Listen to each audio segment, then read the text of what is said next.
Friends, if you want to watch the hilarious, over-the-top and super entertaining movie Norbit from 2007 in English, then you must like this video. And if you're visiting our channel for the very first time, don't forget to subscribe to our channel because here you'll get all the updates, reviews, trivia, and interesting facts about your favorite movies. Friends, in today's video, the movie we are going to talk about is called Norbit, a comedy film that has made audiences laugh for years with its wild characters, funny moments, and unforgettable scenes. This movie is truly one of those comedies that people either love or can't stop talking about, and today we're going to break it all down for you. So make sure to stick with us because you're going to get all the juicy details. In this video, I will tell you exactly where you can watch Norbit, whether it's available on OTT platforms or satellite channels, so if you've been searching online or waiting to catch it on TV, don't worry, I've got you covered. We'll also dive into the technical side of things. We'll explore who directed the film, the cinematography, the editing, and the visual effects that made some of the funniest moments possible. We will also talk about the music department because, believe it or not, the soundtrack played a big part in making certain scenes even more hilarious and unforgettable. We'll also discuss how the pre-production process went, from writing the script, casting the actors, and planning the wild scenes, to the actual filming stage where all the magic happened and the post-production process where everything was polished to perfection. And of course, we can't forget the budget.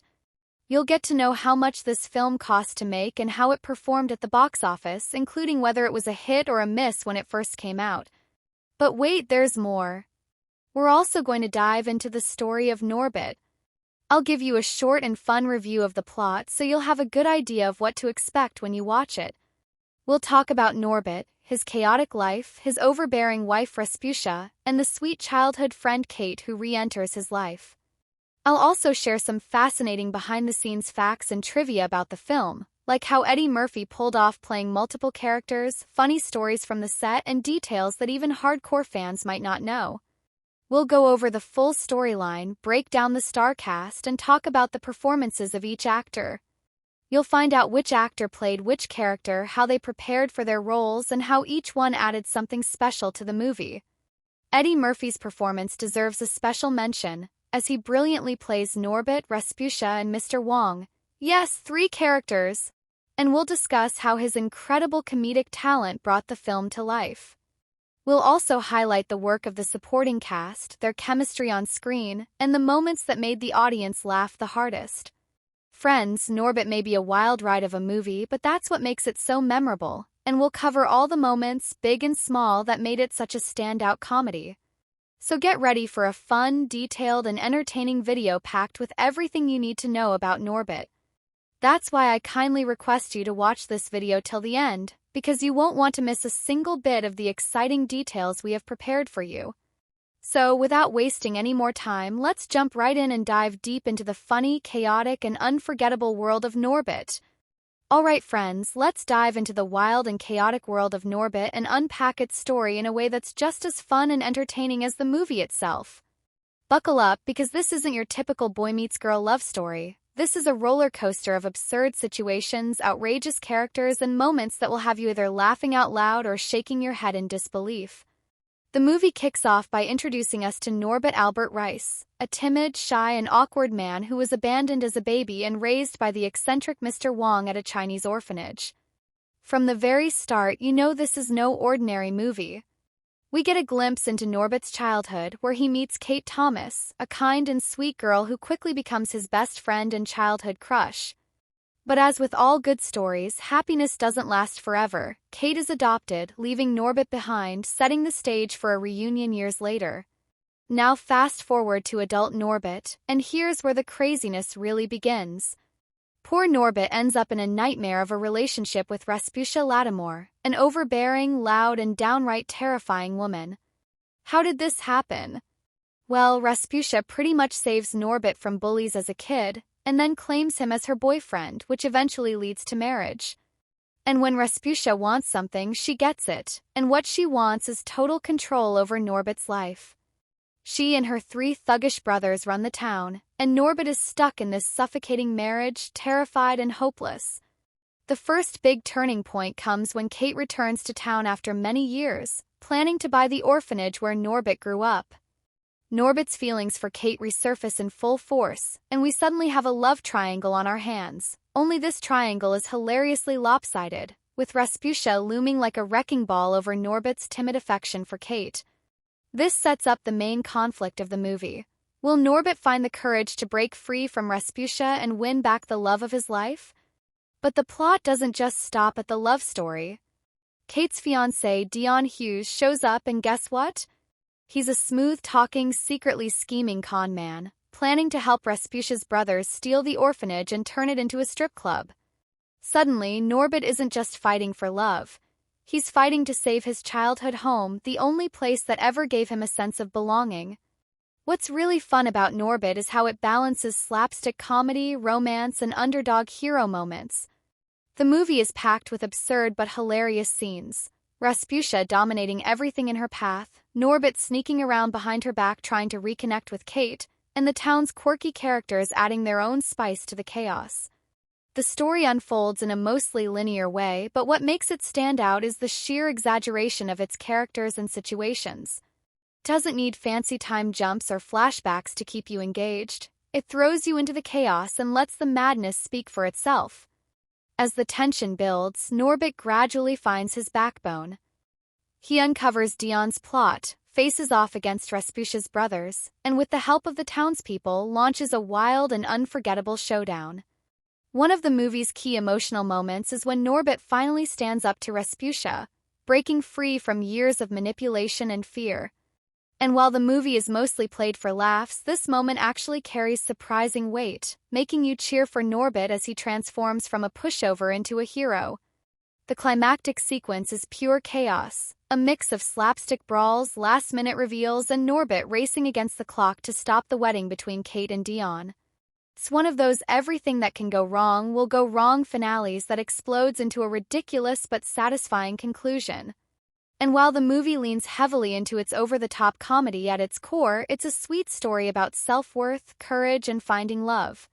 So if you're watching Norbit, get ready for a wild ride through betrayal, redemption, romance, and a whole lot of outrageous humor. The narrative may follow a conventional arc: underdog versus villain, lost love rediscovered, the triumph of good over selfishness, but it's delivered with such absurdity and high-energy comedy that it feels anything but ordinary. You'll laugh, you'll cringe, and you might even root harder for Norbit than you expected. And that, friends, is what makes the story of Norbit so much fun to experience.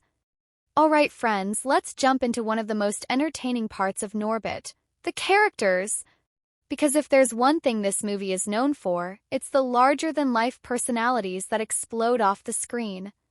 From shy underdogs to outrageous villains, Norbit is packed with characters who drive the story forward in hilarious and sometimes surprisingly emotional ways. So let's peel back the layers and see what makes these characters tick and how they shape the crazy world around them. Let's start with Norbit himself, played by Eddie Murphy. Norbit is the ultimate underdog, shy, awkward, and constantly pushed around by life. He's the kind of guy you can't help but root for, even as you shake your head at the mess he's gotten himself into. As a child, Norbit was sweet and gentle, and as an adult, he's still the same, only now he's trapped in a nightmare marriage with Rasputia. What's fascinating is that Norbit's growth is slow and subtle. At the beginning, he's spineless and terrified, a man who tiptoes through life trying to avoid conflict. But as the story unfolds, we see moments where his backbone starts to appear. His motivation? Love, and not just romantic love for Kate, but also love for the orphanage and his own dignity. Norbit's arc is all about learning to stand up for himself and rediscovering the self-respect that Rasputia crushed under her heel. It's messy, it's awkward, but when Norbit finally steps up, it's one of the most satisfying transformations in the movie. Now let's talk about Rasputia. Oh, Rasputia! Also played by Eddie Murphy, she is truly a force of nature. Rasputia is loud, aggressive, selfish, and larger than life in every possible way. She doesn't so much walk into a room as crash into it. She's a fascinating character because in her own mind she's the queen of her world. Everything revolves around her wants and needs. Rasputia doesn't undergo a traditional character arc. She doesn't change or grow, but she plays a crucial role in pushing Norbit's transformation. Her bullying, her domination, and her complete disregard for anyone else create the pressure that eventually forces Norbit to break free. Rasputia is the storm that Norbit has to survive, and while she's outrageous and funny, she also serves as the movie's primary obstacle. Then we have Kate, played by Thandiwe Newton, the sweet, caring, and genuinely good-hearted childhood friend who returns to town. Kate's character is pretty stable. She's the emotional anchor of the story. She's not a complicated or unpredictable character, but her kindness and her connection to Norbit's past remind him of who he used to be and who he could become again. What's interesting is how Kate's presence challenges both Norbit and Rasputia. For Norbit, she reignites his hope and sense of self. For Rasputia, she's a threat to her control, sparking jealousy and paranoia. Kate might seem simple on the surface, but her influence drives much of the plot's emotional tension. Let's not forget Dion Hughes, Kate's slick and charming fiancé, who's actually a sneaky con artist. Dion's character isn't deeply layered, but he's a perfect catalyst for chaos. He pretends to be the good guy, but underneath, he's scheming to help Rasputia's brothers steal the orphanage. His role adds another layer of conflict to the story, forcing Norbit not just to fight for love, but to become a real hero who saves his home and friends. The supporting cast is a colorful bunch too. There's Mr. Wong, the brutally honest but oddly lovable owner of the orphanage, who raised Norbit with his own brand of tough love. He's hilarious and politically incorrect, but he provides some of the movie's most unexpected wisdom. Then there's Rasputia's brothers, Big Jack, Blue, and Earl, who serve as the local muscle and enforcers, making life even harder for Norbit. They're not the most complex characters, but they are essential for raising the stakes and adding extra chaos to the plot. What's fun about all these characters is how their relationships bounce off each other. Norbit's fear of Rasputia, his lingering love for Kate, his loyalty to Mr. Wong, and his eventual determination to stand up to Dion and the brothers all combine to create a messy, funny, and sometimes surprisingly heartfelt web of interactions. Every character, no matter how over the top, plays a role in pushing Norbit toward change. So, while Norbit might look like just a slapstick comedy on the surface, there's actually a lot happening underneath when it comes to character dynamics. It's a movie about breaking free from toxic relationships, rediscovering your own worth, and finding the courage to change your life. And all of that happens through a cast of characters so outrageous and entertaining that you can't help but be pulled into their world. Alright friends, let's get into one of the most entertaining parts of Norbit, the performances. This movie is basically a wild playground for actors, especially Eddie Murphy, who goes all out and then some. Watching Norbit sometimes feels less like watching a regular movie and more like watching Eddie Murphy run a one-man circus, and honestly, that's a big part of the fun. Let's break it all down and see how these actors bring their characters to life, steal scenes, and sometimes carry the entire weight of the chaos on their shoulders. First, we've got to talk about Eddie Murphy, who is not just the star of the show, he is the show. Eddie plays not one, not two, but three major characters: Norbit, Rasputia, and Mr. Wong. Each of these characters is so wildly different that half the time you forget it's the same actor behind them. As Norbit, Eddie gives us a nervous, timid, and sweet-hearted underdog who you can't help but root for, even when you're cringing at how awkward or unlucky he is. He brings a softness and vulnerability to Norbit that makes the character feel more than just a cartoonish figure. You feel his frustration, his longing, and his quiet determination under all the chaos. Then we have Rasputia, and oh boy, what a creation! Eddie transforms completely into this outrageous, loud, controlling, and physically intimidating woman. Rasputia is larger than life. Everything from her exaggerated walk, her booming voice, to the way she takes up space in every room is pure comedic energy. Eddie throws himself into this role with zero hesitation, turning Rasputia into one of the most unforgettable and ridiculous characters in comedy. And even though Rasputia is a villain, Eddie's performance makes her weirdly entertaining. You almost look forward to her storming onto the screen just to see what madness she'll unleash next. And let's not forget Mr. Wong, the hilariously blunt and inappropriate owner of the orphanage who raised Norbit. Eddie completely disappears into this role with a heavy accent, sharp-tongued insults, and surprisingly wise one-liners. It's one of those performances that adds an extra layer of absurdity to the film, but somehow it works because Eddie leans into the character without holding back. Now, moving on to Thandiwe Newton as Kate. She plays the sweet, caring, and quietly strong love interest, and while her role isn't as flashy or outrageous, she brings a much-needed balance to the film. Kate gives the story its heart. Thandiwe's performance has a warmth and sincerity that cuts through the chaos, reminding us that at its core, this movie is about love, redemption, and standing up for yourself. She makes Kate believable as someone who could actually care about Norbit, and her calm presence balances out all the wild energy flying around her. Then we have Cuba Gooding Jr. as Dion Hughes, the smooth-talking fiancé who's secretly a schemer. Cuba brings just the right amount of charm mixed with sliminess to make Dion entertaining to watch. He's slick on the surface but sleazy underneath, and Cuba leans into that contrast in a way that makes you enjoy hating him. He's the perfect character to stir up trouble without overshadowing the main conflict between Norbit and Rasputia. And of course, we can't leave out the supporting cast, especially Terry Crews, Clifton Powell, and Lester Spade as Rasputia's brothers. These guys play the local muscle, big, intimidating, and not exactly subtle, and they bring tons of physical comedy to the table.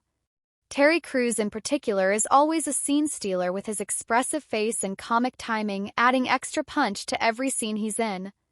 The brothers add danger and conflict, but they also serve up plenty of laughs just with their over-the-top presence. What's really fun to watch is how all these performances bounce off each other. Chemistry, or sometimes the explosive lack of it, between the characters is what fuels the comedy. Whether it's Norbit cowering under Rasputia's glare, Kate offering him kindness, or Dion scheming behind everyone's backs, the interactions feel electric. Even the side characters, like the sassy townspeople and the orphanage residents, bring little moments of humor and personality that fill out the world. So when you watch Norbit, you're not just watching a story, you're watching a masterclass in comedic transformation, a romantic underdog story, and a parade of supporting characters all throwing themselves into the madness with full commitment. Whether you love it or find it completely ridiculous, one thing's for sure: the performances make sure you'll never forget it. Let's jump into the director's chair for a moment and talk about how Norbit gets all its wild energy, outrageous humor, and chaotic heart from the man behind the camera, director Brian Robbins. Now, directing a movie like Norbit is no small task because you're basically juggling 3 movies at once: a slapstick comedy, a romantic underdog story, and a battle of the giants showdown between the meek and the monstrous. And somehow, Robbins manages to throw all these elements into a blender and serve up a film that's as over-the-top as its characters, without completely falling apart into madness. One of the first things you notice about the direction is the tone. Robbins leans all the way into the cartoonish world of Norbit. There's no attempt to ground it in gritty realism or subtle emotions. Instead, everything is big, exaggerated, and dialed up to 11. Whether it's Rasputia crashing her SUV through a fountain or Norbit flailing his way through another miserable day, the tone stays loud and ridiculous from start to finish. Robbins keeps the mood playful, no matter how extreme the situations get, which allows the audience to laugh at even the most outrageous moments without taking things too seriously. Stylistically, Robbins makes some bold choices that turn the film into a kind of live-action cartoon. The physical comedy is shot with wide, clear frames so you can catch every wild gesture and exaggerated reaction. When Rasputia makes an entrance, or more accurately an impact, the camera often pulls back just enough to let you see the chaos she leaves in her wake. There's a sense of rhythm to how scenes are framed, with fast-paced cuts during action-heavy moments and slightly slower, more intimate shots during the romantic beats with Kate. But even in the sweeter scenes, Robbins never lets the film drift too far from its zany energy, sprinkling in awkward humor or visual gags to keep the audience on its toes. Pacing-wise, Robbins keeps the momentum rolling like a runaway train.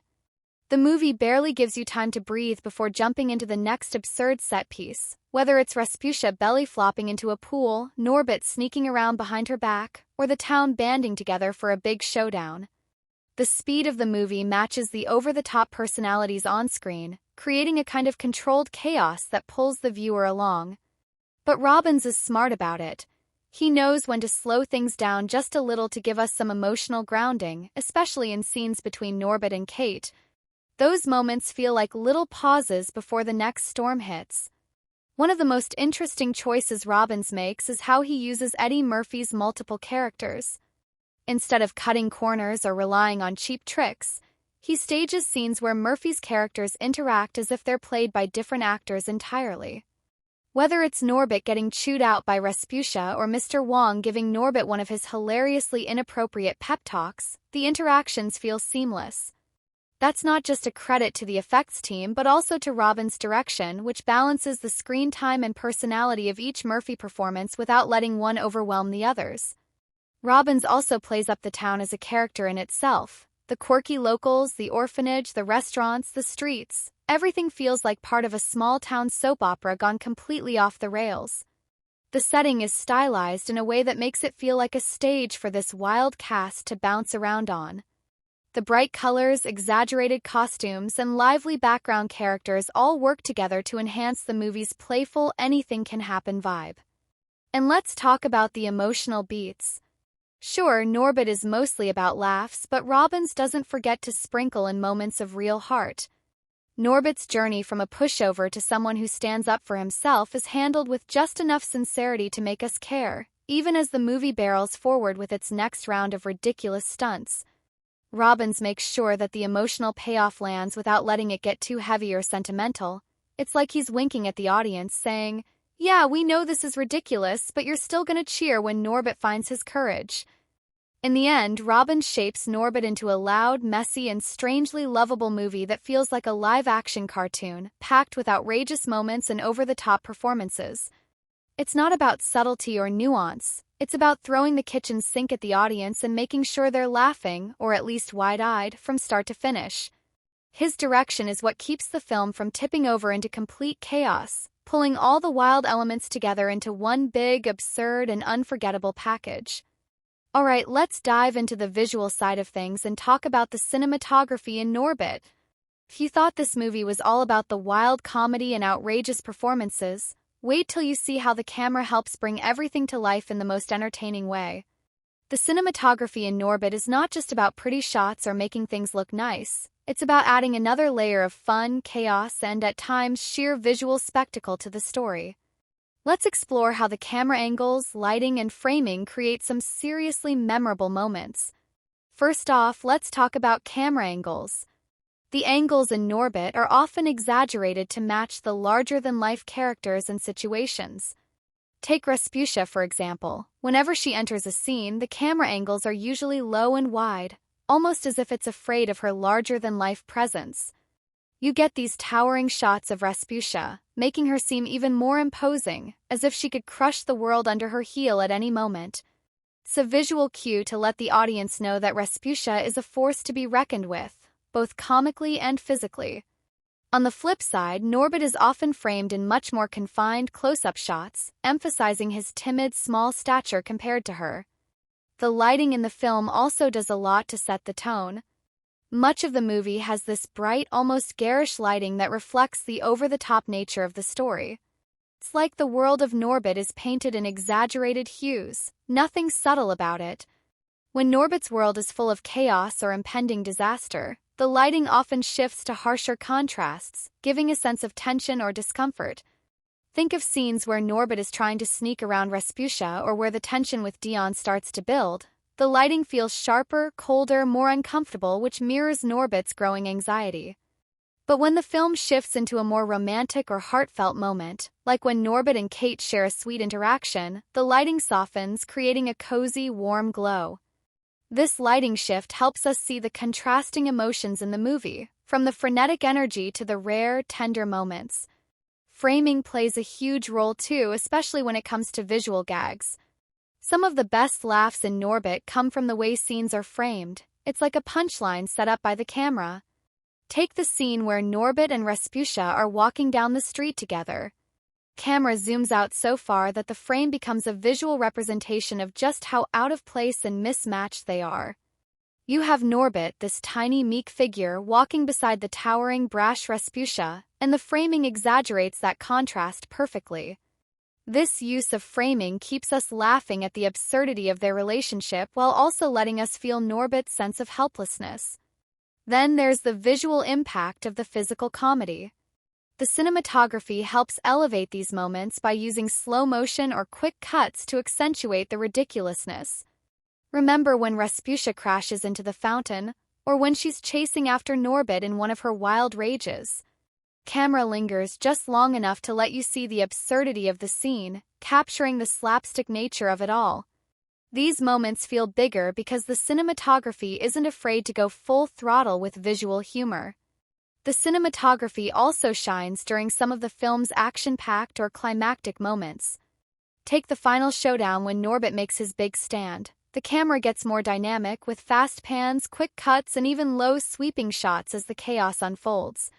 The way the camera moves reflects Norbit's shift from a passive character to someone who's taking control of his destiny.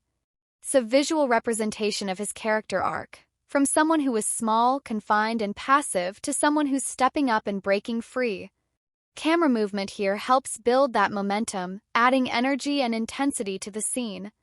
Another standout is how the town is framed as a character in itself. The locations, from the dingy orphanage to the flashy, over-the-top setting of Rasputia's world, are given a distinct visual identity that reflects the personalities and conflicts at play. The orphanage, for example, is often framed with a sense of nostalgia, showing wide shots of the playground and old buildings, drawing us into Norbit's memories of a simpler time. In contrast, Rasputia's mansion is shot with a level of opulence and extravagance, with golden tones and grandiose framing that visually sets her apart as someone who thinks she rules the world. Throughout the film, there's a sense of visual exaggeration that never lets you forget that Norbit is a cartoonish, heightened reality. Whether it's the deliberately exaggerated framing, the wildly colorful lighting, or the comically staged physical moments, the cinematography is always working in tandem with the story and characters to heighten the ridiculousness of every situation. It's a visual feast where the camera isn't just observing, it's an active participant in the madness, adding punchlines, emotional beats, and extra laughs through every shot. In Norbit, the cinematography is its own form of comedy, creating moments that not only entertain visually but enhance the storytelling by keeping everything as outrageous and fun as the characters themselves.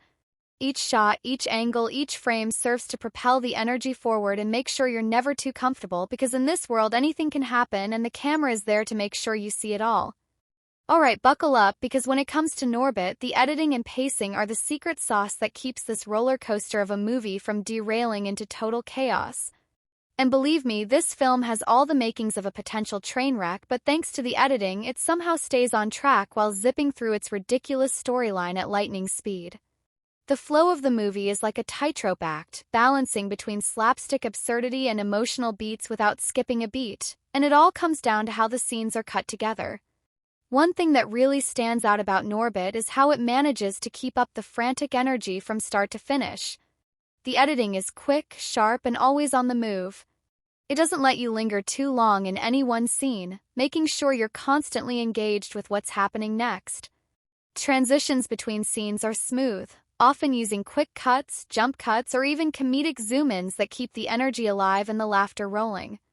This fast pace gives the film a sort of cartoonish quality. It's like a series of gags and ridiculous moments strung together with barely a moment to catch your breath. It's a pace that's designed to keep you on edge and keep you laughing before you even realize the absurdity of what just happened. But here's where things get interesting. The pacing isn't all about speed. The film knows exactly when to slow things down just enough to let the emotional moments breathe. And trust me, you'll need those moments to catch your breath, whether it's Norbit's brief moments of vulnerability or the sweet interactions between him and Kate. The editing here is clever, slowing down just enough to let you feel the warmth of these quieter scenes without dragging the film down. It's almost like a little pause button to remind you that, despite the chaos, there's an actual heart to the story. These slower moments are spaced out in just the right way to give the film a rhythm. Just when you think it's about to burn you out with its insanity, it pulls back and gives you a little breather. Now, that's not to say that the pacing is always smooth sailing. There are moments where the film seems to rush through key plot points, almost like it's in a hurry to get to the next big gag. Some of the transitions between major story beats can feel a little jarring, especially when the movie suddenly shifts from one wild slapstick scene to a more heartfelt moment. It's as if the film knows it's being a little too ridiculous and says, "Okay, time to throw in a tender moment," only for the next wild sequence to come rushing in before the emotional weight has time to land. This creates a rhythm that's almost like a series of quick punches, and while it works for the most part, there are times when you might wish the film gave you a bit more time to settle into the emotion before the chaos takes over again. The editing also does something very interesting with its timing. It really plays with the audience's expectations. Take, for example, the way it handles the build-up to big physical gags. The editing sets up these moments with just enough anticipation, then bam, a quick cut and the gag lands. Timing is key here, and the editors have a knack for knowing exactly when to hit you with the punchline. This is especially noticeable with Rasputia's wild entrances or Norbit's failed attempts to stand up for himself. It's all about creating that tension, then releasing it in an explosive, hilarious way. Another cool aspect is how the rhythm of the editing adds to the overall absurdity. When the characters are in a frenzy, the cuts are rapid-fire, creating a sense of urgency that's almost out of control. This manic pacing mirrors the character's own insanity, especially when Norbit is trying to avoid Rasputia, or when the whole town is gearing up for some ridiculous confrontation. The quick cuts give us the feeling that the whole world is spinning out of control, which is exactly what the movie is trying to show, that Norbit's life is this crazy, unpredictable whirlwind and he's just trying to hold on. But let's not forget the importance of the rhythm during the quieter moments. When the film settles into a more heartfelt scene, the pacing slows down, giving the actors room to breathe and letting us connect with Norbit's internal struggle. The editing during these moments gives us enough space to feel empathy for him, before the next big joke or slapstick routine comes crashing in to shake us out of that emotion. It's almost like the film is saying, "Hey, we've got heart, but we're not gonna let you get too comfortable." In the end, the editing and pacing in Norbit are like the perfect comedic dance partners. The editors know exactly when to crank up the speed for a big laugh, when to pull back for a sweet moment, and when to hit you with that quick cut that catches you off guard. The rhythm of the film is constantly changing, but it never feels offbeat. It's a ride that might leave you dizzy, but you're not complaining because it's all part of the fun.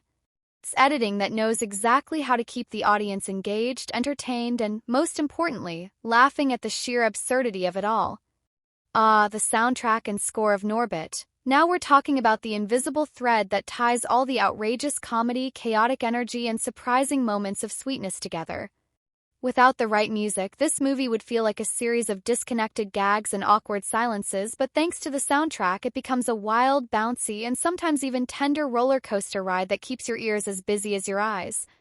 The music in Norbit works like a playful narrator hovering just above the action, constantly winking at the audience and nudging them toward what they should be feeling. When Rasputia storms into a scene, you can bet the soundtrack is right there behind her with bombastic, thumping beats that practically announce, "Brace yourselves!" The music doesn't just sit quietly in the background. It leaps into the spotlight, amplifying the larger-than-life presence of characters like Rasputia and turning every stomp, crash, or chase into a full-on comedic event. Without that extra layer of sound, those moments might just feel chaotic or mean-spirited, but with the score, they transform into cartoon-level hilarity. On the flip side, when we get those rare, tender moments between Norbit and Kate, the soundtrack shifts into softer, warmer territory. Suddenly, the bombast gives way to light piano or gentle strings, signaling to the audience that it's okay to lower their defenses for a minute. It's like the music knows we've been laughing nonstop and says, "All right, time for a breather. Let's get a little sappy." These musical shifts create an emotional balance that helps us root for Norbit as more than just a walking punchline. Even when the script teeters into absurdity, the score keeps nudging the emotional needle back to center. One of the standout tricks in the soundtrack is how it uses recurring motifs to signal specific characters or situations. Rasputia practically has her own musical theme. Whenever she enters a scene, you can expect the music to puff up its chest right along with her, making her presence impossible to ignore. This recurring sound becomes a kind of musical inside joke where even before she speaks, the audience knows something outrageous is about to go down. It's a clever way of turning music into a character all on its own, a kind of mischievous spirit floating above the action. Then there's the use of licensed music. The pop and our backslash and beat tracks sprinkled throughout the movie give it a kind of party atmosphere, keeping the energy up even during transitions or background moments. These songs help anchor the film in its time and place, giving it that mid-2000s vibe that's both nostalgic and ridiculous today. The needle drops are often perfectly timed, like musical exclamation points punctuating a joke or chase scene, making sure the audience is fully tuned into the mood. But the soundtrack doesn't just blast music wall to wall, it also knows when to pull back and let silence do the heavy lifting. Some of the funniest or most uncomfortable moments in Norbit land precisely because the music cuts out, leaving us in deliciously awkward silence. For example, when Norbit finds himself cornered or caught red-handed, the absence of music heightens the tension, making us squirm and laugh at the same time. Silence becomes a kind of punchline, drawing attention to the character's discomfort and letting the physical comedy speak for itself. Another fun layer to the soundscape is how the score dances with the physical comedy. Think of the sound effects. Every crash, slap, fall, or splash is punctuated with perfectly timed musical cues or exaggerated sounds. It's not technically part of the score, but it works hand in hand with the music to turn the film into a kind of live-action cartoon. These sound choices keep the energy kinetic and reinforce the film's exaggerated, anything-goes vibe. The overall blend of score, soundtrack, and sound effects creates a chaotic symphony that mirrors the world Norbit is trapped in.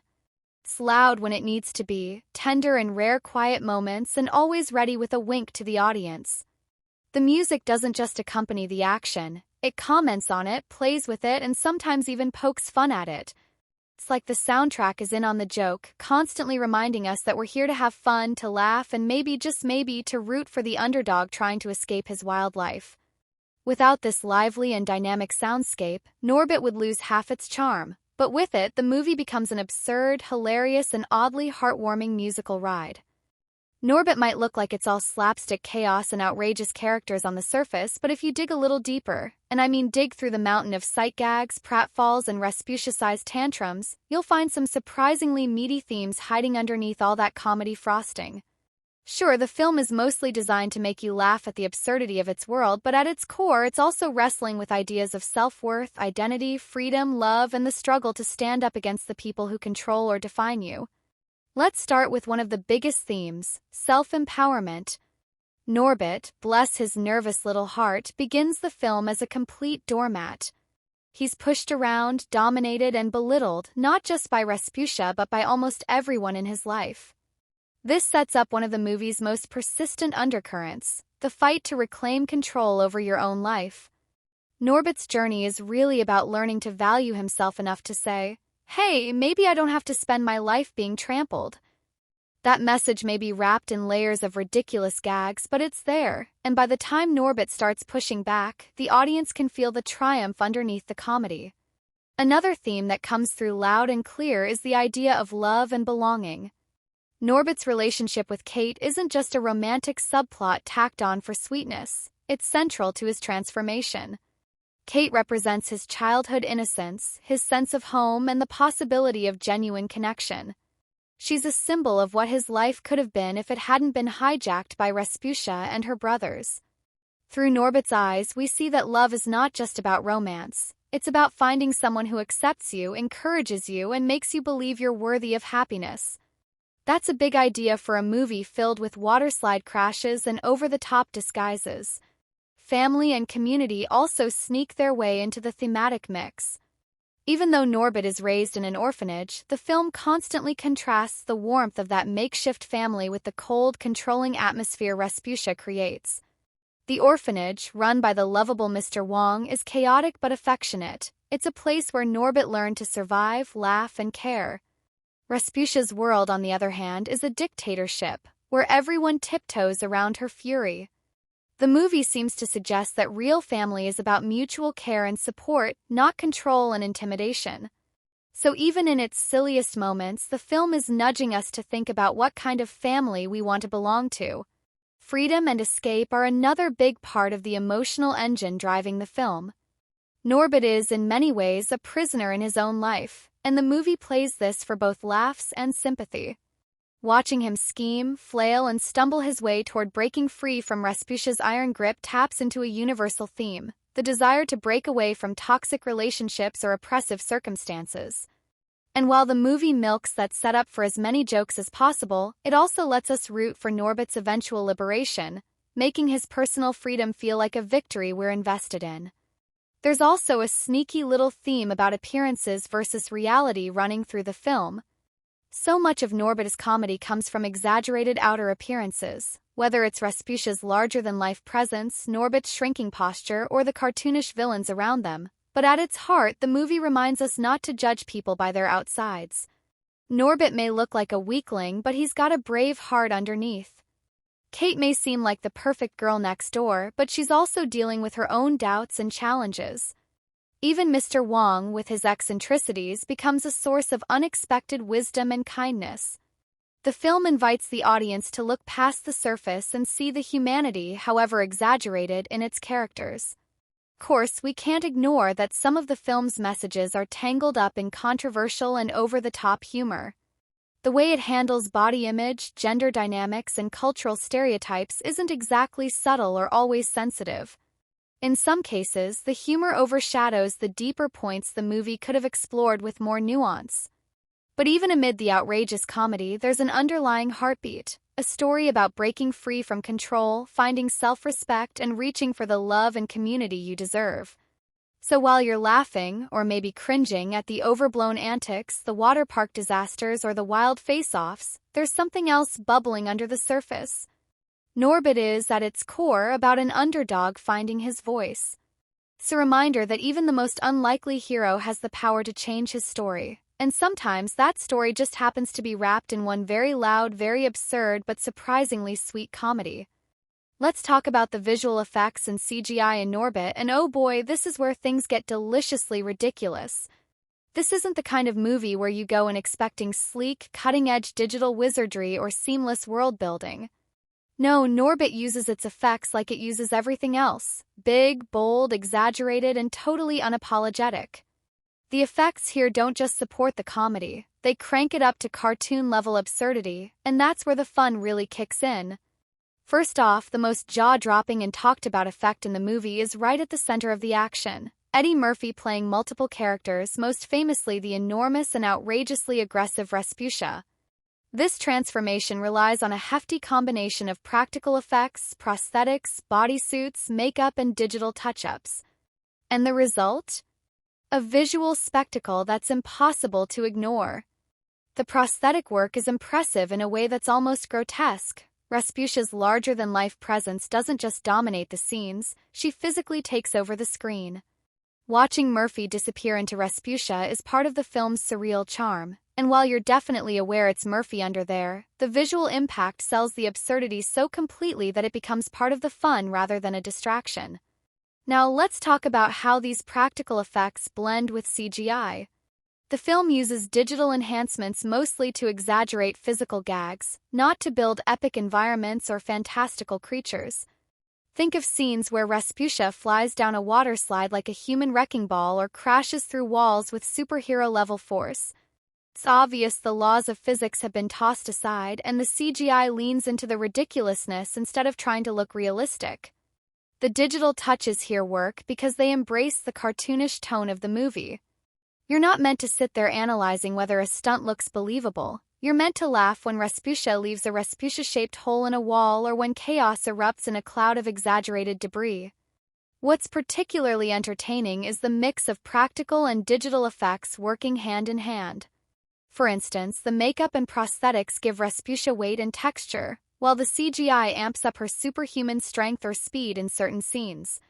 This creates a visual style that's both grounded enough to feel physical and over-the-top enough to fit the film's comedic tone. Instead of making you forget you're watching something outrageous, the effects wink at you and say, "Yeah, we know this is nuts, that's the point." The visual effects also help elevate smaller moments, not just the big slapstick set pieces. There are subtle digital tweaks that exaggerate facial expressions, quick stunts, or crowd reactions, adding an extra layer of humor without pulling you out of the scene.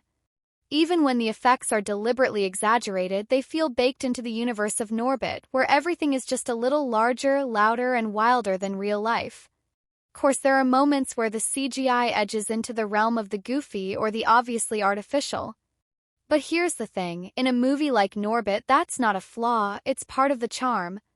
When Rasputia's car bounces like a lowrider from hell, or when she launches into a completely physics-defying move, the slight cartoon vibe actually works to remind you that this world operates by its own set of outrageous rules.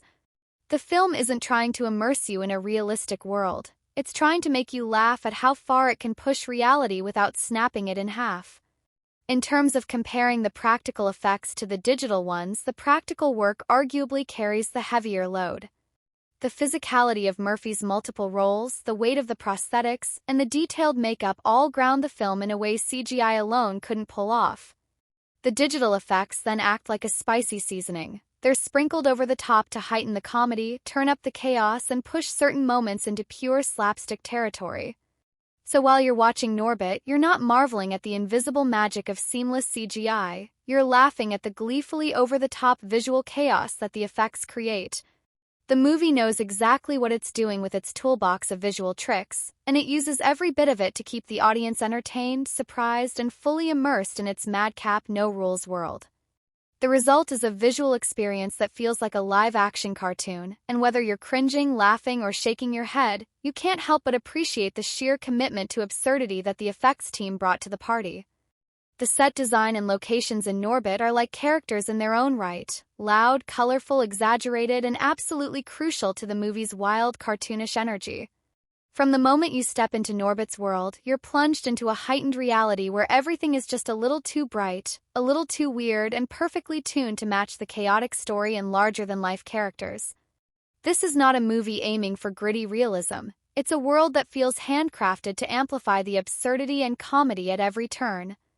Let's start with the orphanage where Norbit grew up, the Golden Wonton. Just the name alone sets the tone, and the actual set is pure comedy gold. Run by the eccentric Mr. Wong, this orphanage is an oddball mashup of Chinese restaurant and home for lost children, and the production design leans all the way into that clash.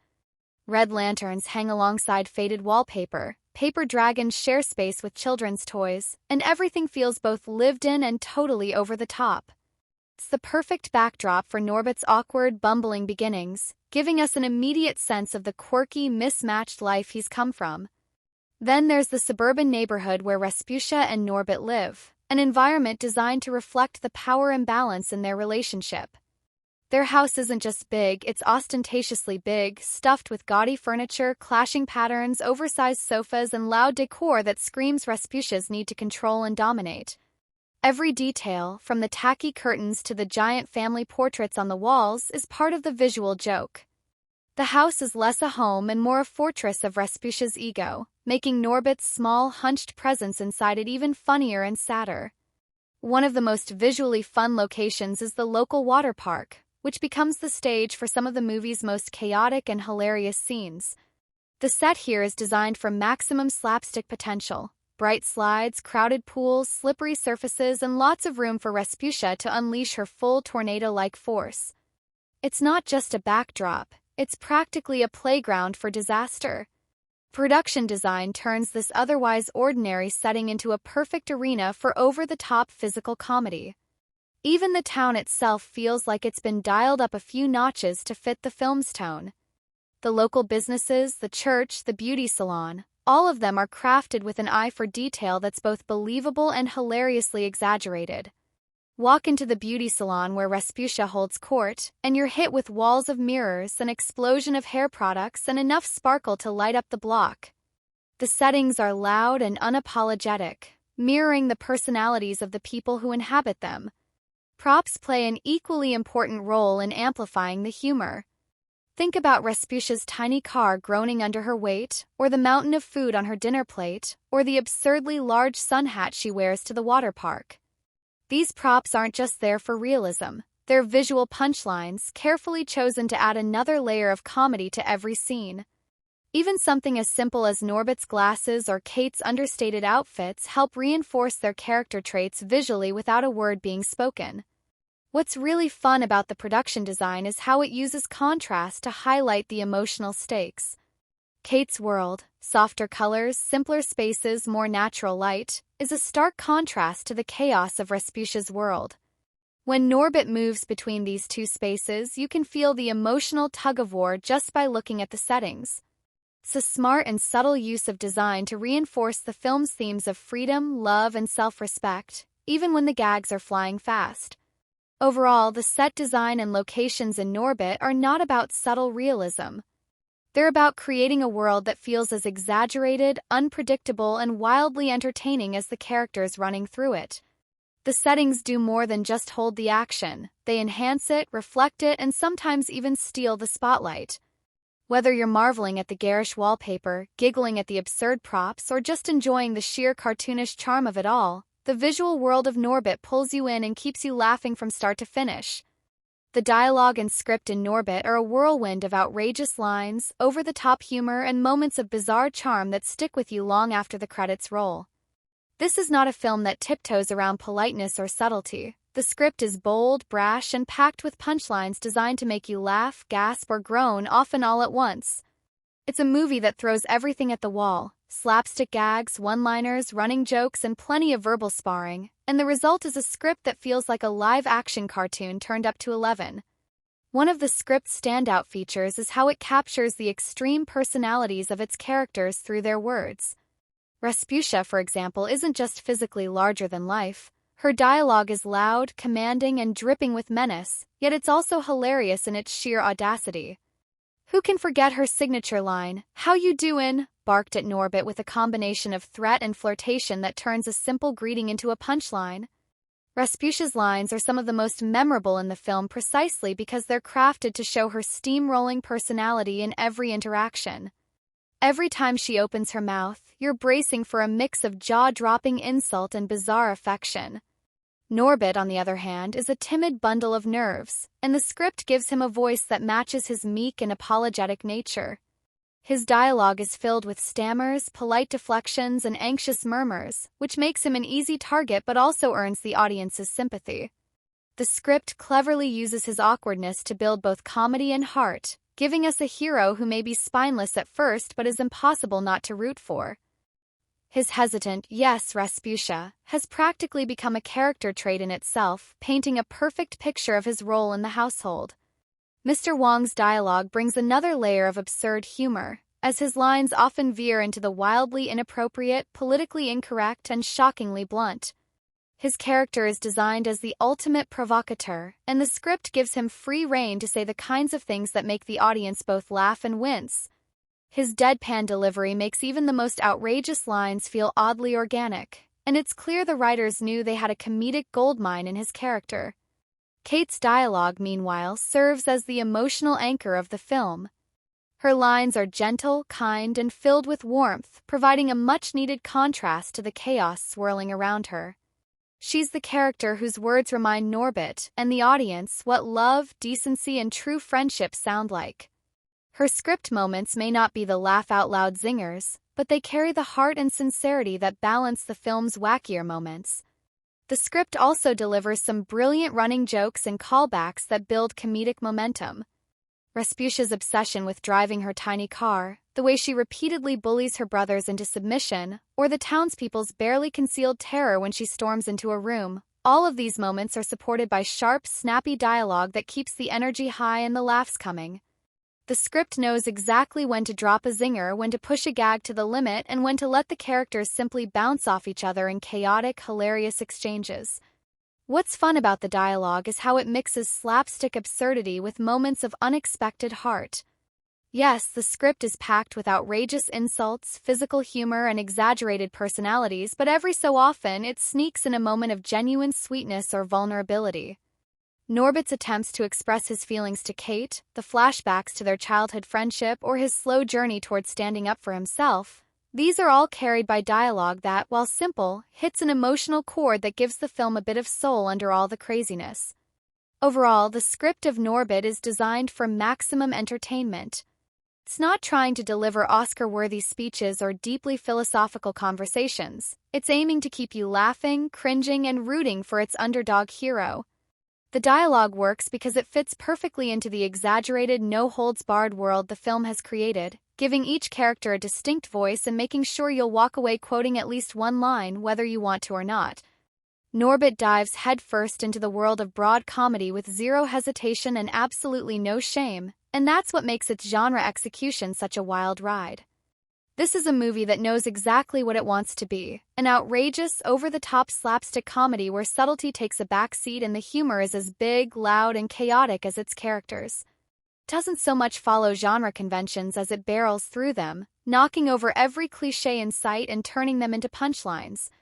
The film leans heavily into the classic underdog comedy setup. You've got Norbit, the timid, unlucky hero, Rasputia, the domineering, larger-than-life antagonist, and Kate, the sweet, supportive love interest who represents Norbit's chance at happiness.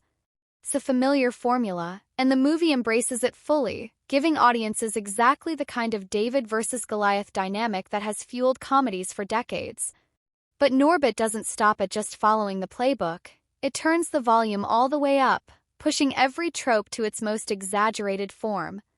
Rasputia isn't just a controlling partner, she's a force of nature. Norbit isn't just shy, he's practically a human doormat. Kate isn't just the girl next door, she's practically a glowing angel in human form. What keeps Norbit entertaining is how it layers slapstick, physical humor, and absurdity onto the familiar romantic comedy skeleton. Instead of a sweet love triangle, we get Rasputia hurling Norbit through walls, smashing cars, and terrorizing the entire town. Instead of gentle misunderstandings, we get outrageous schemes, wild chases, and over-the-top confrontations.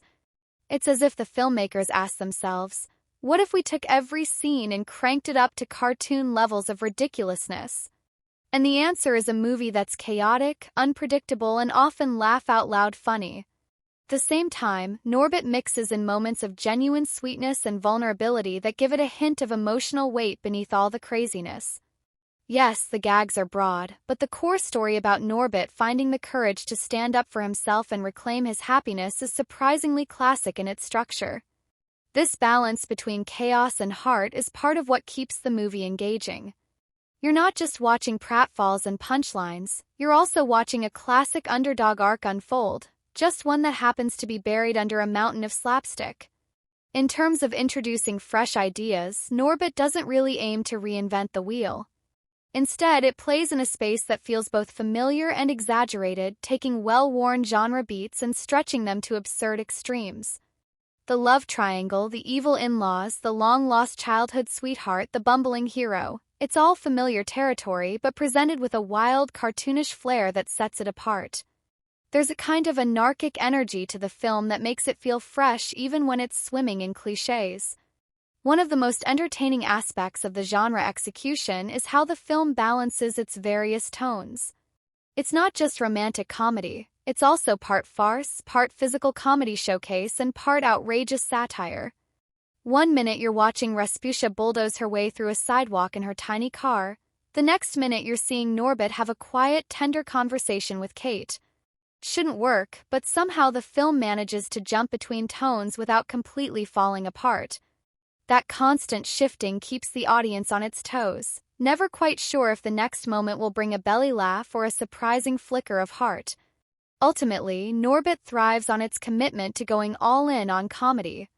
It doesn't pull punches, it doesn't worry about staying tasteful or restrained, and it definitely doesn't shy away from making the audience uncomfortable in the pursuit of a laugh. Whether you're laughing, cringing, or shaking your head in disbelief, you're always engaged, and in a movie like this, that's the whole point. Norbit might look like a simple slapstick comedy on the surface, but beneath all the pratfalls, outrageous costumes, and physical gags, it's a film that brushes up against some pretty sharp social and cultural commentary, whether intentionally or not. What's fascinating is that the movie doesn't walk into these themes with a serious agenda. Instead, it stumbles into them through its exaggerated characters and chaotic situations, creating moments that reflect real social dynamics even while audiences are doubled over laughing or raising their eyebrows in disbelief. First, let's talk about relationships and power dynamics. At its core, Norbit is all about control and escape. Rasputia is a character who steamrolls over everyone in her path: her husband, her brothers, the neighborhood, even the local businesses. She's not just a demanding wife, she's a symbol of unchecked domination, greed, and bullying. Through her, the film taps into the idea of toxic relationships, showing how one partner can completely take over another's life and how difficult it can be to reclaim one's independence. It's exaggerated to the point of absurdity, but underneath the comedy, there's a clear message about the importance of standing up for yourself, setting boundaries, and reclaiming agency. Norbit's journey from doormat to self-liberated hero reflects a larger cultural fascination with breaking free from toxic influences, something that resonates beyond the laughs. Then there's the depiction of small-town America, where gossip, reputation, and money shape the social order. Town in Norbit is practically a character of its own, full of nosy neighbors, scheming businessmen, and people who are too scared to stand up to Rasputia and her family. This setting slyly comments on how tightly knit communities can sometimes turn a blind eye to injustice or abuse out of fear or convenience. It also pokes fun at the idea of the American dream, the orphan Norbit rising up from nothing to find love and happiness, but does so with a wink, showing that the path is rarely smooth or glamorous. The film also wades into the murky waters of stereotypes, and this is where things get trickier. The characters in Norbit are painted in the broadest strokes possible: the timid, nerdy lead, the aggressive, hypersexualized wife, the saintly childhood sweetheart, the scheming brothers, the eccentric elderly caretaker. Comedy leans heavily on these exaggerated types, but it also raises questions about how race, gender, and body image are portrayed in media. Rasputia, in particular, has sparked plenty of debate, as her character blends body shaming, misogyny, and racial caricature into a single larger-than-life figure. While the film plays it all for laughs, viewers can't help but notice the underlying messages about how society views women's bodies, especially when they don't conform to narrow beauty standards, and how masculinity is framed around control and fear. Mr. Wong, with his shockingly offensive lines and caricatured accent, takes the film even deeper into the realm of cultural stereotype. His character seems designed to test the limits of political correctness, and while some audiences find him a riot, others see him as a symbol of lazy, outdated humor that relies on mocking ethnic identities rather than building real characters. The result is a kind of accidental social commentary on where comedy was in the 2000s and how far it still had to go in handling cultural difference with nuance. There's also something to be said about the film's take on resilience and community. Despite all the chaos, the townspeople eventually come together to support Norbit and push back against Rasputia's tyranny, suggesting that even the most divided or fearful communities can find solidarity when pushed to their limits. It's a hopeful note buried inside all the chaos, showing that people can unite to challenge greed, corruption, and abuse when they finally find the courage. So, while Norbit is first and foremost a wacky comedy stuffed with slapstick and absurdity, it accidentally or purposefully brushes up against some big social questions. It holds up a funhouse mirror to real-world issues like toxic relationships, small-town dynamics, power, gender, race, and resilience, and whether you find it hilarious or cringeworthy, it definitely leaves you thinking about more than just the next joke. Norbit is the kind of movie that grabs its audience by the collar from the opening scene and refuses to let go until the final credits roll. It's loud, chaotic, and completely unapologetic, which makes for a viewing experience packed with all kinds of emotional reactions, mostly laughter, often shock, and sometimes, believe it or not, a little unexpected sweetness that sneaks in when you least expect it. This is a film that thrives on big moments, outrageous set pieces, and characters that are so over the top they practically blast through the screen and shake you by the shoulders. For starters, the laughter factor is turned up to maximum. There's slapstick galore. People getting hurled through walls, bicycles flattened, chairs snapped in half, cars demolished, and Rasputia's larger-than-life personality dominating every scene she's in. You can't help but laugh, sometimes because the jokes are genuinely funny and sometimes because they're so ridiculously extreme you just have to throw your hands up and go along for the ride. Eddie Murphy playing multiple roles with outrageous costumes and prosthetics adds another layer of absurdity that keeps the audience wide-eyed and amused. But here's where it gets sneaky. Norbit doesn't just go for laughs. Every now and then, it drops in moments of emotional resonance that catch viewers off guard. Norbit's flashbacks to his childhood, his longing for real love, his tender memories with Kate, all of these little moments tug at the heartstrings and create a surprising emotional undercurrent beneath the comedy chaos. It's hard not to root for this poor, bumbling guy as he tries to break free from Rasputia's iron grip and reclaim his life. That emotional hook makes audiences lean in and invest, even when they're laughing at the next round of slapstick disaster. And then, of course, there's the shock factor. Some of the humor in Norbit is deliberately edgy, walking right up to the line of what's socially acceptable and occasionally jumping gleefully over it. Whether it's Mr. Wong's jaw-dropping one-liners or Rasputia's outrageous behavior, the film is filled with moments that make audiences gasp, chuckle nervously, or glance around the room to see if everyone else just witnessed the same outrageous thing. These moments spark discussion afterward, whether people are debating the movie's political correctness or just quoting their favorite ridiculous lines. Norbit tends to stick in people's minds long after it's over. As for repeat viewings, Norbit is built for them, especially among fans of broad, no-holds-barred comedy. It's the kind of movie you watch once, then end up revisiting with friends just to relive the wildest scenes or introduce someone new to its madness. It's quotable, it's meme-worthy, and it's the kind of comedy that people bond over because of how outrageously out there it is. Whether you love it or love to argue about it, it keeps conversations alive.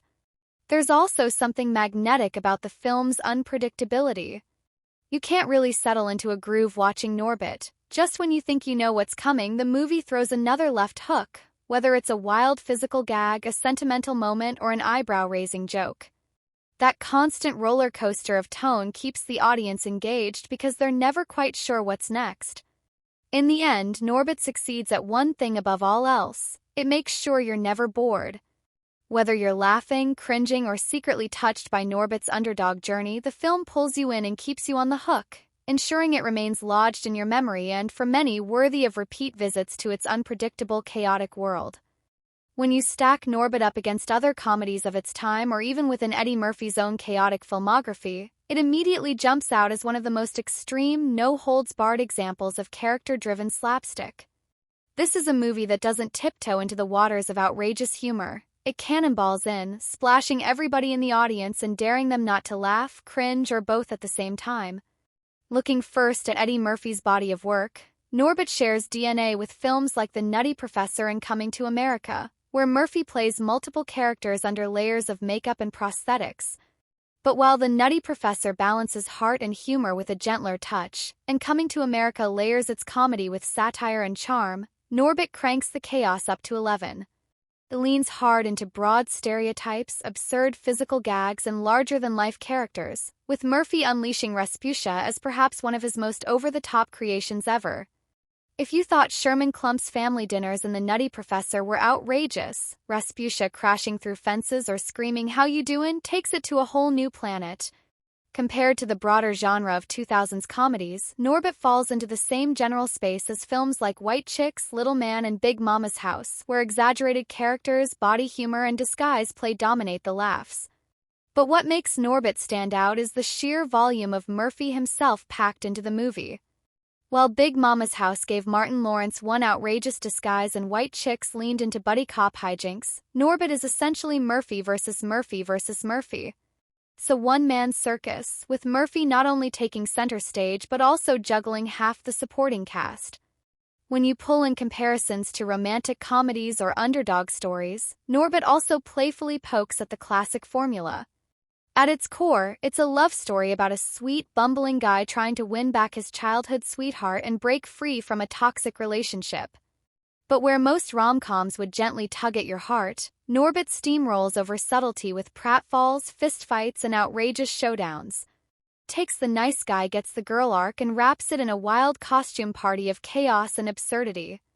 Thematically, it also mirrors the fish out of water and finding your backbone narratives we've seen in countless comedies, but what's wild about Norbit is how it shifts between tones like a car with no brakes.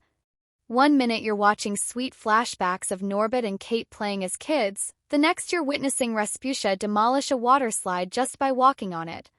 It's that unhinged tonal blend that makes it impossible to compare Norbit to more grounded romantic comedies or even to more polished Eddie Murphy projects. Even when you look at the technical side, Norbit shows off a level of commitment to visual effects and prosthetics that few of its peers attempt. Sure, plenty of comedies use fat suits or disguises, but Norbit dives deep into full character transformation, creating an entire world where Murphy can interact with himself in multiple forms and personalities. It's part technical stunt, part comedic daredevil act. In short, while Norbit shares elements with other comedies in its genre and Murphy's filmography, it pushes everything to a louder, more exaggerated place. Whether you find that hilarious or exhausting, it definitely makes Norbit one of the most memorable and polarizing entries in the world of early 2000s comedy, one that people still talk about, quote, and argue over years later. First glance, Norbit might seem like it's all about slapstick, outrageous costumes, and wild characters, but dig a little deeper and you'll discover it's packed with symbolism and quirky metaphors that give the chaos some sneaky meaning. Sure, the movie isn't exactly aiming for Shakespearean depth, but it drops just enough visual and thematic clues that you can't help but see the bigger picture hiding under the fat suits and pratfalls. Take Rasputia for starters. She's not just a cartoonishly overbearing wife, she's the living, stomping, screeching symbol of oppression and control. Rasputia represents every force in Norbit's life that's boxed him in and crushed his confidence. Her enormous physical presence mirrors the emotional and psychological weight she puts on him. Every time Rasputia bursts through a door, flattens a bicycle, or crushes a chair under her, it's a hilarious visual, yes, but it's also a metaphor for how she smothers Norbit's freedom, independence, and sense of self. She's less a person and more the embodiment of Norbit's obstacles. Then there's Mr. Wong and his orphanage, which functions as a kind of quirky metaphorical home base. The orphanage isn't just a physical place, it's the birthplace of Norbit's identity and innocence. It's where he first knew love and kindness, which makes it the ultimate battleground when the villains try to snatch it away. The fight to save the orphanage becomes a symbol of Norbit reclaiming his sense of self-worth and protecting the last piece of his past that hasn't been crushed by Rasputia's control. It's not just a building, it's a memory palace packed with meaning. The water park sequence offers another little slice of symbolism. Rasputia dominating the water park and breaking the rides can be read as a metaphor for how she hijacks joy wherever she goes. The water park, a symbol of carefree childhood fun, literally collapses under the weight of her selfishness. It's a visual gag, but it quietly reinforces the idea that Norbit's world has been drained of happiness under her thumb. Even Norbit's timid, hunched-over body language is symbolic.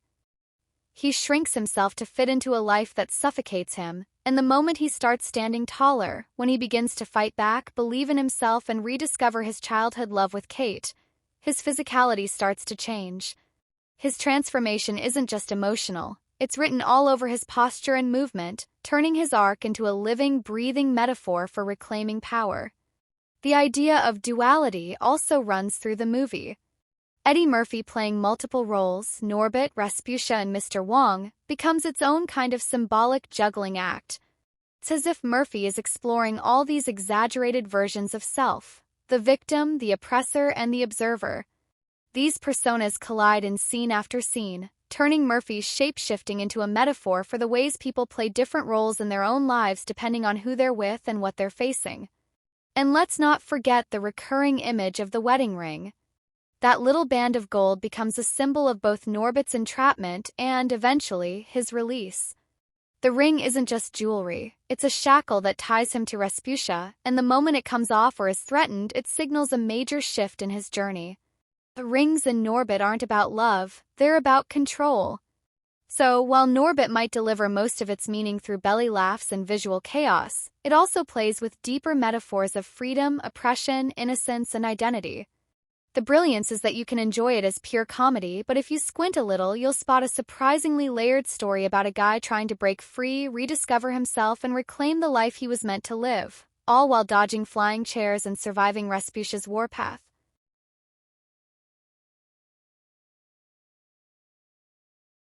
Norbit doesn't exactly belong to a franchise, but it's certainly a key piece in the larger puzzle of Eddie Murphy's comedic career, a film that stands alongside his other signature hits like The Nutty Professor and Coming to America. If you look at these films together, Norbit fits like a puzzle piece in his recurring exploration of larger-than-life characters, outrageous humor, and his undeniable knack for transforming himself into a host of absurd personalities. Much like his earlier works, Norbit is less about building an overarching narrative between films and more about continuing a specific brand of comedy that defines Murphy's filmography. Each film is a showcase for Murphy's versatile talent to embody multiple personas, and Norbit is no different in that respect. Here, he not only plays the protagonist but also delivers some of the most extreme and hilarious secondary characters in the form of Rasputia and Mr. Wong. There's a consistency in this approach across his body of work, and Norbit turns the volume up on the outrageousness, further cementing Murphy's place as a comedic chameleon who can slip into whatever role the plot demands, no matter how absurd it may be. However, Norbit doesn't really play into the continuation of a series or an overarching plotline, which is where it differs from something like Coming to America, which clearly has an established franchise history. It's more of a standalone entry in Murphy's comedic catalog. If you're familiar with his style of humor from earlier films, you're not going to be shocked by the basic premise. There's an underdog character, a ridiculous love interest, and a ton of laughs to go around. But Norbit is also a film that feels more like an extension of Murphy's unique creative freedom, where he can get truly wild with characters and humor. It's as if this is the apex of his multi-character wacky family comedy phase. When it comes to historical accuracy, Norbit doesn't even attempt to be a historical film. It's not concerned with portraying a specific time or real-world events, so the film doesn't delve into realism or immersive depictions of the past. Instead, it's a contemporary comedic romp, set in a fictional world that's far more concerned with outrageous gags, exaggerated personalities, and big, broad humor than with anything resembling historical depth. There's no attempt to immerse the audience in a particular time period, and honestly, the film thrives because it's so detached from any historical context. Its humor comes from absurdity, not from being rooted in any real-world events or struggles. In the realm of franchise films, it's easy to see Norbit as part of Eddie Murphy's ongoing evolution, even if it doesn't lead into sequels or a bigger saga. Its place in film history, when you zoom out a bit, shows how the early 2000s were the height of Murphy's exploration of absurd character work. Norbit adds to the comic legacy he built in the 80s and 90s, showcasing how far he could push the boundaries of slapstick humor and character transformation. It's a bit like an experimental phase for Murphy, where he's testing just how ridiculous he can make the audience laugh, and in that sense it stands proudly next to his other films as a bold and memorable chapter. When Norbit hit the big screen in 2007, it had a budget of around $60 million, a hefty amount for a comedy that was all about bigger-than-life characters and outrageous visual gags. Given that the film heavily relied on prosthetics and makeup, hello, Eddie Murphy playing multiple roles, and featured a set of elaborate sequences, the budget was definitely put to work on making sure the wildness on screen felt real and ridiculous. The money was poured into creating a colorful, wacky world where Norbit and his fellow larger-than-life characters could exist, with the intention to not just entertain, but also shock and amuse audiences with their visual spectacle. Now, here's where things get interesting. Despite that substantial budget, Norbit ended up performing relatively well at the box office. It made over $159 million worldwide, which is more than double its budget. That's a pretty impressive return, especially considering that comedies don't always rake in the same kind of revenue as action flicks or big-budget blockbusters. The film did get mixed reviews from critics, but audiences who were looking for a wild, outlandish laugh fest clearly connected with it, and it wasn't a flop by any means. That's a testament to Murphy's star power, as well as the pure, undiluted absurdity of the movie that had people talking. Marketing played a big role in the movie's financial success, too. The trailer promised big laughs, outrageous transformations, and plenty of Eddie Murphy chaos. For audiences familiar with his past roles in films like The Nutty Professor or Coming to America, the premise of Norbit seemed like a natural extension of the type of humor Murphy had perfected over the years. The promise of Murphy playing multiple roles in one movie had fans intrigued, and the marketing pushed that angle to its limits. In some ways, Norbit was marketed as a guaranteed laugh riot, capitalizing on Eddie's ability to transform himself into a whole host of hilarious characters, and this generated a lot of buzz leading up to its release. Despite the film's box office success, the critical reception was a bit of a different story. While the movie made money, critics didn't exactly shower it with praise. Many felt the film was too crass, too stereotypical, and that the humor often crossed into uncomfortable territory. However, this didn't stop audiences from flocking to the theaters. Comedy is one of those genres where word of mouth and the allure of big stars like Eddie Murphy can often override negative reviews. People wanted to see Norbit because they were curious about Murphy's ridiculous characters, and that curiosity translated into ticket sales. In fact, the film became a solid hit for DreamWorks, which in retrospect shows how powerful the draw of a star like Murphy could be, even when critics weren't on board. In the grand scheme of things, Norbit didn't just break even. It ended up being a financial win for its creators, and its box office performance was proof that a movie doesn't have to be universally beloved by critics to succeed commercially. Sometimes it just takes the right combination of marketing, star power, and a sense of outrageous fun to get people to show up at the theaters. And in that sense, Norbit lived up to its promise as a big, messy, and ultimately profitable comedic ride. So, you're ready to dive into the wild world of Norbit and experience the hilarity of Eddie Murphy playing a trio of unforgettable characters. You might be wondering, where can you catch this madcap comedy? Well, while the movie had its time in theaters back in 2007, it's not exactly going to be gracing the big screen again anytime soon. But don't worry, there are plenty of ways to watch Norbit today, whether you're in the mood for a full-on laugh marathon or just want to dive into the bizarre world of Norbit, Rasputia, and Mr. Wong. One of the easiest ways to catch the film is through streaming services. As of now, Norbit is available on platforms like Amazon Prime Video, where you can rent or buy the film for a reasonable price. If you're a subscriber to a service that offers the movie as part of its catalog, you're in luck. You can watch it at your leisure, which is perfect if you want to rewatch those memorable scenes with Rasputia or Norbit's awkward, bumbling moments. Streaming is a great option because it lets you control the pace. You can pause, rewind, and replay those hilarious lines or facial expressions that Norbit serves up on a silver platter. If you're a fan of physical media, you might be able to find the DVD or Blu-ray version floating around on various sites like eBay or local stores. While digital rentals and streaming might be more convenient, there's something about owning a physical copy of a cult comedy like Norbit. Plus, some editions come with bonus features that give you a deeper look into the film's chaotic production and Eddie Murphy's transformation into multiple characters. Those behind-the-scenes glimpses can add a whole new layer to your appreciation of Murphy's insane performances. As for watching it with the fullest impact, you're going to want a big screen and some surround sound if you can swing it. Sure, Norbit is a comedy, but it's got enough visual gags and over-the-top characters that a large screen helps you appreciate all the details. Plus, let's not forget that Eddie Murphy's costume work and makeup are a huge part of the fun. Those larger-than-life transformations are best appreciated in all their glory on a decent-sized screen. If you're watching with a group of friends, that's even better. Norbit is the kind of film that shines brightest when shared with others who can laugh along with you at all its wild and cringeworthy moments. It's one of those movies that just begs for collective reaction, because let's face it, who can keep a straight face when Rasputia is charging around the room or Mr. Wong is causing havoc?